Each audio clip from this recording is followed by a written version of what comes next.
Juste au-delà du village de Saint-Jean-Baptiste, là où la prairie s'étend à perte de vue, une vieille maison tient toujours debout, usée, penchée et silencieuse. Elle porte le poids du temps comme un témoin tranquille. C'était la maison de François-Xavier Sarrazin, un des premiers colons dans cette région du sud du Manitoba. En avril 1882, il achète le lot riverain 255. Avec l'aide de son frère Ambroise, il commence à bâtir la maison, une poutre à la fois, avec les matériaux trouvés sur la prairie. Construite dans le style de la charpente de la rivière Rouge, poutre d'orme, entaillée et empilée, calfeutrée avec de la paille et de l'argile. Un toit en bardeaux de cèdre couvrait l'ossature à 2 étages. Simple, solide, conçu pour affronter le vent, la neige et le silence manitobain. À l'intérieur, l'isolation était rudimentaire. Bois de papier journal, emballage, toiles huilées. Une cuisine, un salon modeste et à l'étage, des chambres exiguës pour une grande famille. François-Xavier et son épouse Aldéa Duval ont élevé 13 enfants dans cette maison.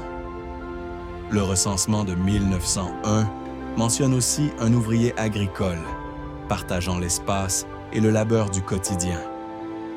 Ce n'était pas une vie facile, mais c'était la leur. La famille Sarrazin avait des racines profondes au Québec, à Saint-Barthélemy. Leur voyage les mène à Woonsocket, au Rhode Island, puis au Manitoba, en 1878.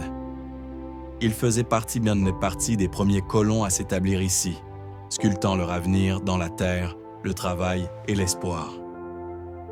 Bien avant que routes et chemins de fer atteignent la région, l'agriculture n'était pas un métier, c'était une manière de vivre. Les voisins étaient éloignés. Chaque enfant avait des tâches. Chaque repas était mérité. En 1902, les Sarrazin quittent la maison, qui changera de main plusieurs fois. Une grange imposante à 3 étages sera ajoutée par la suite, symbole d'expansion et d'ambition. Mais le temps n'épargne aucune structure. Le toit de la grange s'est affaissé. Un mur s'est écroulé. La maison aussi s'est affaissée, laissant voir les ossements de ce qu'elle fut. Le soleil, la pluie, les tempêtes des prairies ont laissé leurs traces sur ces bâtiments. Pourtant, même dans leur délabrement, ils parlent encore. Chaque poutre, chaque fissure raconte une histoire de survie, de colons qui n'ont pas seulement bâti des maisons. Ils ont bâti des communautés. Ils ont jeté les bases de soins de villages comme Saint-Jean-Baptiste. Leur présence se fait encore sentir dans la terre, dans le vent qui traverse les champs, dans la route qui longe la rivière et dans l'héritage porté par leurs descendants. Le temps continuera de ronger ces lieux. Un jour, la maison et la grange disparaîtront peut-être.